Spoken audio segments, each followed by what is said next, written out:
Hello and welcome back to the Broken Doll. Today I come to you. I know to let you know. I know I've been missing in action, but my daughter's been very sick again, and we're really on top of it now.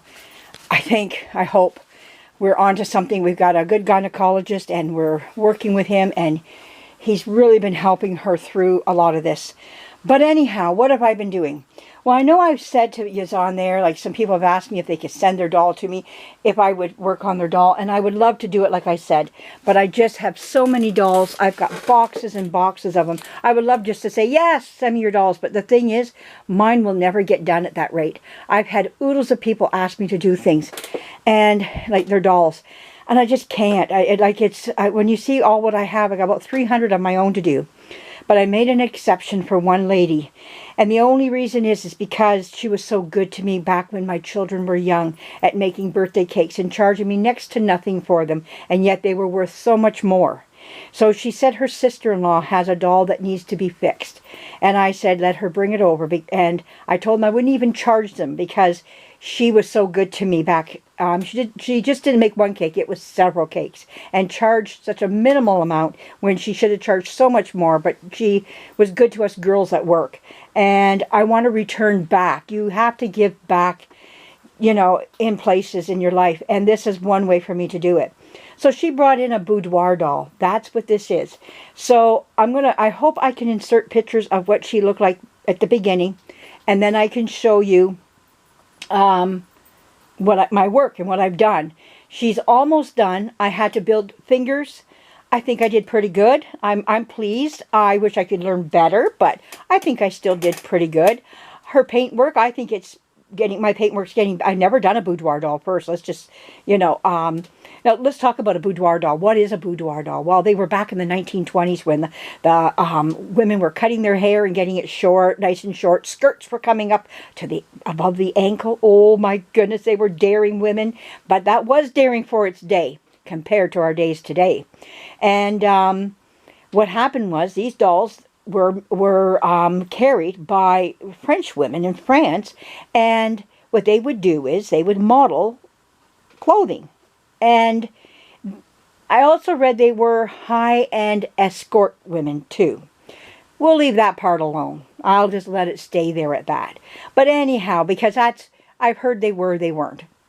Take it as you want. But anyhow, let's get back to the boudoir doll. This boudoir doll was the clothing was made by the model women who would model the clothing and would model clothing. So they would take their doll and make a nice dress, take it to their own to the owner of who they worked for, and said, "Can I make this dress myself, and I'll model it?" And the person would say, "Yes, go ahead." Or they had a dress there already, and she would make one to replicate for the doll, so they would both look like twins. And she would carry her doll with the same exact dress as she did, and off they go trotting through the streets or maybe the catwalk, and they would show off their doll and their and the new clothing that they had. Now another thing it was too is these dolls went to their bedrooms as well, and they would be showing off on their beds. And they would have big, wide skirts on them and everything that they could flare them out on their beds, and it would dress the bed up as well. And they were a hit in France. They went wild, and to see these women trotting around with their dolls in their arms was, some people might have found it strange, others loved it. It all depended on how you looked at it and where you were in life. Maybe older, more conservative people didn't like it. Maybe the young loved it. Well, the thing is, those dolls made their way over to Canada and United States, Australia, Britain, and into England, and they became a hit as well. Now, I don't know if they had the same flair as what they did over in France, but they made it over here, and a lot of women loved them. Some of them even had little cigarettes sticking out of their mouths to make it look like they were smoking. Some actually could smoke. It was little bellows in their stomach. You would put something, some type of something in there, and you would pump the stomach, and out the cigarette would come some smoke. And, it was when women were pushing the boundaries back then, and they got their vote, the vote for women, and all this other stuff that was coming for women. But anyhow, these flapper dolls made a mark in the doll world. And today, we're finding them all over the place, these wonderful dolls. Some women just like to take the heads and display the heads. They take them right off the bodies and they'll put the heads on shelves. Today, they do some women do that. Now, some, they have very elongated bodies. Some have composition arms and legs. Some have cloth legs with composition hands. So anyhow, this lady, make a long story here. It's a long story. She brought me her Boudoir Doll, and it was given to her by her grandmother or some relative in the family, and she wanted to have it. It was starting to fall apart. Her chest plate at the back was in 3 pieces. Her nose fell apart. I had to re-glue her nose back together again, and I repainted her. And I think I did a pretty good job. It's my first one I've ever done. So hopefully I can put some pictures at the front of this, and then you can see what she looked like at the after I somewhere in this video you'll see how she turned out. But let's take a look at her right now. Here she is. Whoop, whoop, where is she? Oh, there she is. I can see her. There we go. There she is. I painted her. Now I got to make her eyes, I think, a little bit bigger. I think they're just a little bit too small. Now I haven't got the eyelashes glued in yet or not. They're just sitting in there right now. So she had a little mark right here, a little dent, and I don't know why I didn't fix it. When I stripped all her paint off, there was a big black mark in here. But it seems like I was wanting to do it, but I just never got around to it. So I just made it into a little mole. So a lot of them did have, they painted little molds on them.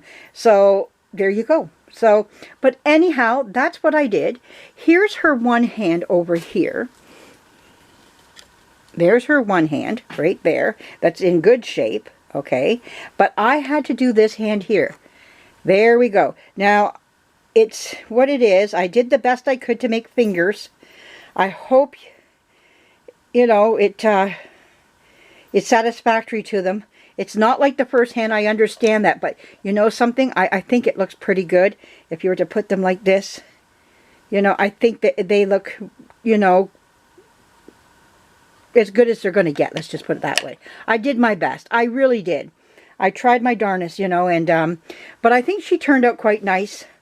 You know, I'm pleased with my work. I wish I could have done better. I always strive to do better and better, but I think she did pretty good. What did I find the hardest on her? The eyeshadow. Oh my word. I took it off, put it on, took it off, put it on, put it on, took it off, took it on, put it off. You get the picture. And it was so repetitive. But hey, it's on. We're going to keep it there. We're not moving it. Now, her eyes were painted to the side. So I'm going to try to return her back to the side. Ah! Almost out of my cat. I'm going to try to return her back to the same idea. So anyways, that's where I've been. That's what I've been doing. So I hope you find this video interesting. Here's her body over here. Just to show you how elongated. Now she's a big, I think, long one here. There's her body, very long. Let's go to the top, come all the way down, And I gave her these shoes. Now I don't know if I can dress her or not. I don't know if I got a dress for her or not. So we'll see about that part of her. You know, if I can put a dress on her. That's going to be something else to see if I can dress her or not. She's quite the length of a doll here. We'll see. But I got to get a wig for her. The only thing I'm charging her is for the wig. That's it. She said she'll pay for the wig gladly. She takes a size 9-10, somewhere in there, I think it is. I'll remeasure again, but I thought it was a 9-10. And so I've got to, I got some wigs coming in. I saw really cheap. My son gave me for Easter, I think it was an eBay card. So it was a whole lot of wigs, about 11, 12 of them. So I ordered these wigs with it. He gave me a nice eBay card. Never knew they even existed. So he handed it to me in an Easter card, and I went, oh, thank you. So I used that to get these wigs, because I sure can, you can tell over there, I've been going through my wigs, but I just don't have one that fits her. I wish I did, but I just don't. But it is what it is. I got every other size wig, except, and when I did have a wig for her, it was too juvenile. So you got to find the right one. I got to hunt for the right one for her. But other than that, that's what I've been up to this last while, and plus being with my daughter. She'll have an operation. I think it's going to be in September. We're looking at. Yes, I know. Long way off for the problem she has. She needs it now, but that's what we got to wait on. This operation won't take place till then. It's really too far away. They might have to move it up. We're working with the doctor right now, but anyhow, things could move up ahead. So and we were told that they could, so we're going to leave it at that. And but anyways, that's where I've been. It's been an awful April with her being so sick, April and most of May. And she's now riding her bike, doing good. We're back. She's doing well, but this problem could come right back overnight again that she has. It can flare at any minute. Like, we live on the edge until she gets this operation done. So that's why we would like to have it done as soon as possible. But there are little tricks that we can do. Go back to the hospital and have them do a procedure they can do on her to ease her pain. But oh, I tell you, wow. Okay, so I'm going to let you guys go at that. I'm hoping to come back with some more videos. I feel like I'm just not staying up on things in the doll world as much as I would wish I could. I'm so sorry for that. I want to make more videos. I think of you guys all out there. Don't walk away from me. I will be coming back. I think it was somebody on there said, "Are you?" I don't know your name, but you said, "Are you going to make any more videos?" And I went, "No." Not right, because I was right in the depth of it at the time. But I wrote back a few weeks later, and I said, I will be coming back. This has just overwhelmed me, and overwhelmed her too. So we're coming back, and things are looking good here for now. But everybody have a great night, and we'll be coming back to you soon. Bye-bye.